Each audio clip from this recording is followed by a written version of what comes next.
स्वागत है आपका हमारे चैनल बिहार ज्ञान चक्षु में। आज की इस वीडियो में आप देखेंगे परिमेय संख्या से संबंधित प्रश्नों को, परिमेय और अपरिमेय। पहले हम जाने परिमेय संख्या क्या है। आज परिमेय और अपरिमेय संख्या से संबंधित प्रश्नों को हल करेंगे। देखेंगे कि कैसे हम अपरिमेय संख्या को सिद्ध करते हैं। तो आप देखिए, पहला प्रश्न है, सिद्ध कीजिए कि √5 एक अपरिमेय संख्या है।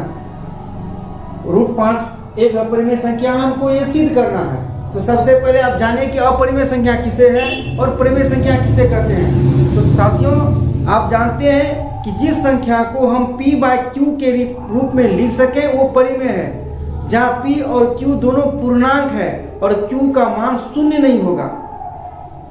अर्थात दो पूर्णांक संख्याओं का भिन्न वो क्या हो जाएगा, परिमेय, जहाँ हर जो है वो 0 नहीं होगा। और जिस संख्या को हम p/q के रूप में नहीं लिख सके वो हो जाएगा अपरिमेय संख्या। जो भी अभाज्य संख्या है वो रूट में रहे तो वो अपरिमेय हो जाता है। जैसे ये 5 भी अभाज्य संख्या है, 2 अभाज्य संख्या है, 3 अभाज्य संख्या है, 17 अभाज्य संख्या है, अगर वो रूट में रहे तो वो अपरिमेय हो जाता है। तो हमको ये पहला प्रश्न है कि सिद्ध कीजिए कि √5 एक अपरिमेय संख्या है। माने √5 को हम साबित करना है कि ये अपरिमेय है। तो हम ये अपरिमेय है, इसको सिद्ध करने के लिए हम क्या करते हैं कि √5 को हम परिमेय मान लेते हैं। तो सिद्ध करने के लिए क्या करते हैं, माना √5 एक परिमेय संख्या है। √5 एक परिमेय संख्या है, परिमेय संख्या है। हम √5 को एक परिमेय संख्या मान लिए।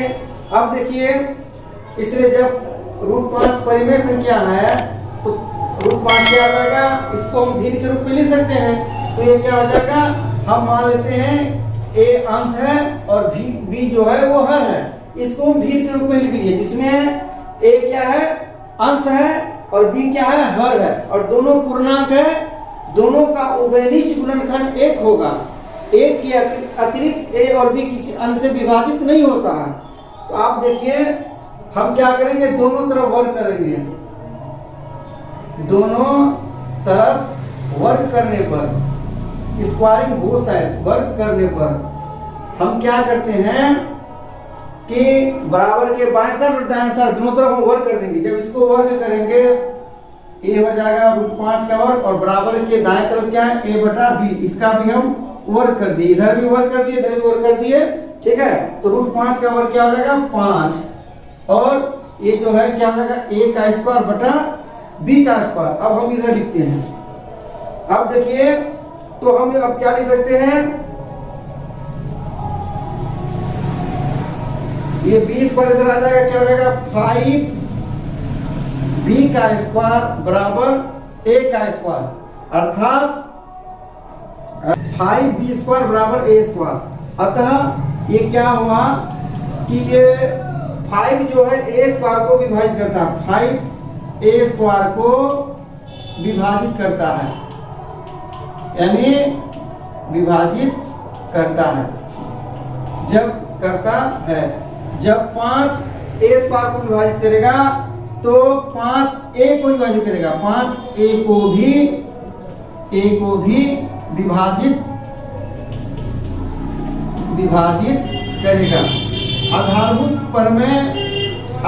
प्रमेय 1.3 है, जिसमें कहा है कि यदि कोई संख्या वर्ग किसी संख्या के वर्ग को विभाजित करे तो वो उस संख्या को भी विभाजित करेगा। यहाँ हम क्या देख रहे हैं कि 5 जो है, 5a² को विभाजित करेगा। ये b² यहाँ रहेगा ना, बराबर हो जाएगा, 5 हो जाएगा, बटे हो जाएगा, अर्थात 5 जो है a² को विभाजित करेगा।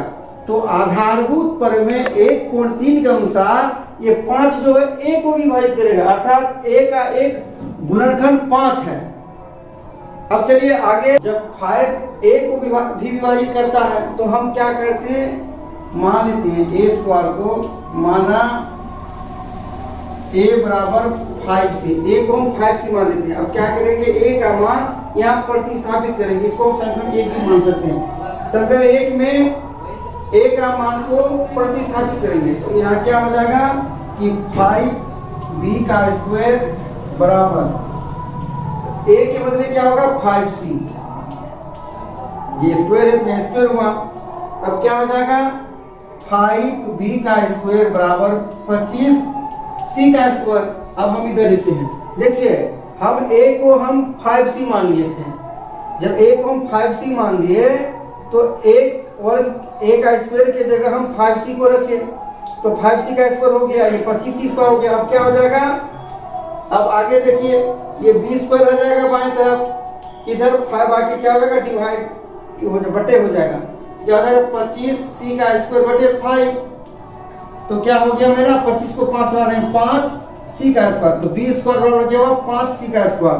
अर्थात 5 जो है वो b को विभाजित करेगा, 5 जो है 20 बार को विभाजित करेगा।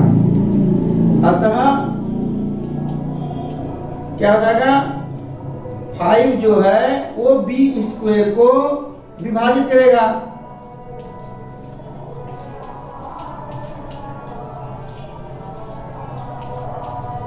विभाजित करता है। जब 5 जो है b स्क्वायर को विभाजित करेगा तो आधारभूत प्रमेय 1.3 के अनुसार 5 जो b को विभाजित करेगा, आधारभूत प्रमेय 1.3 के 5 b को भी विभाजित करेगा, भी विभाजित करेगा। यहाँ हमने क्या देखा कि b स्क्वायर बराबर 5c स्क्वायर, अर्थात ये 5 जो है b स्क्वायर को विभाजित करेगा। जब 5 b स्क्वायर को विभाजित करेगा तो 5 जो है b को भी विभाजित करेगा, अर्थात 5 जो है b को विभाजित करता है। और इससे पहले हमने क्या निकाला कि 5 जो है a को विभाजित करता है। तो यहाँ 5a और b दोनों का जो है सह गुणनखंड निकलता है, परंतु हमने क्या माना था कि a और b का कोई उभयनिज गुणनखंड नहीं है, a और b का उभयनिज गुणनखंड केवल एक है। लेकिन यहाँ क्या निकलता है कि a और b दोनों का उभयनिज गुणनखंड 5 निकलता है। तो हमारा ये मानना गलत हो गया। हमने तो माना था कि वो एक परिमेय है जिसका उभयनिज गुणनखंड a और b का एक है, परंतु यहाँ क्या देखते हैं a और b दोनों का उभयनिज गुणनखंड 5 हो जाता है।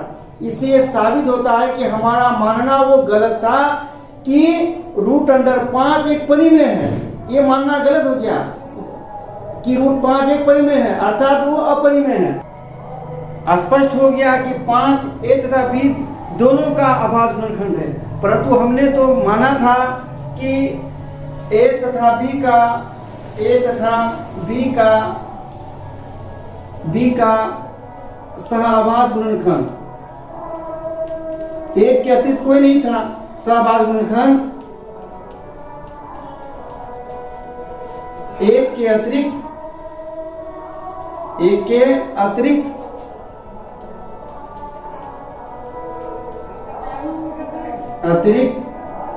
कोई नहीं है। हमने ये माना था क्योंकि a और b दोनों पूर्णांक था, हमने माना था कि दोनों का मौसा एक है, तो उसका सहअभाज्य गुणनखंड एक था, एक के अतिरिक्त कोई नहीं था। लेकिन यहाँ क्या निकला, 5 निकल गया। इसका मतलब हमारा मानना गलत था, हमारा मानना, अतः इसलिए हमारा मानना, ये मानना गलत था, ये मानना गलत था कि √5 परिमेय संख्या है,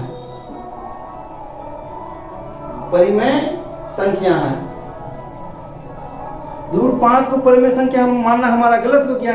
इसलिए क्या हो गया कि √5 एक अपरिमेय संख्या है। परिमेय मानना गलत हो गया तो √5 क्या हो गया, अपरिमेय संख्या हो गया, अपरिमेय संख्या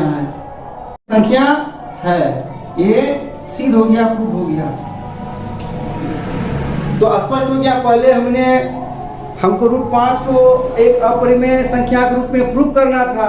इसके लिए हम क्या किए, √5 को हमने परिमेय संख्या माना था, जिसमें √5 को a बटा b के रूप में लिखे थे, जहां a और b का एक सहअभाज्य गुणनखंड कॉमन गुणनखंड केवल सर्व गुणनखंड एक था, एक के अतिरिक्त उसका कोई कॉमन गुणनखंड नहीं था। लेकिन हमने जब प्रूव किया तो पाया कि ए और बी का सर्व गुणनखंड यानी कॉमन गुणनखंड 5 है। तो हमारा ये मानना गलत हो गया। इसका मतलब हमारा ये कल्पना करना ही गलत था कि √5 परिमेय है। जब परिमेय नहीं है तो वो अपरिमेय है। ये हमारा प्रूव हो गया कि √5 एक अपरिमेय है। इसी तरह हम √2, √3, √7 को अपरिमेय के रूप में परिभाषित कर सकते हैं, सिद्ध कर सकते हैं। इसी तरह के वीडियो देखने के लिए हमारे चैनल बिहार ज्ञान चक्षु को सब्सक्राइब कर लें, यदि आपने अब तक हमारे चैनल को सब्सक्राइब नहीं किया है। मिलेंगे एक नए वीडियो के साथ, तब तक के लिए जय हिंद, जय भारत। देखते रहिए बिहार ज्ञान चक्षु।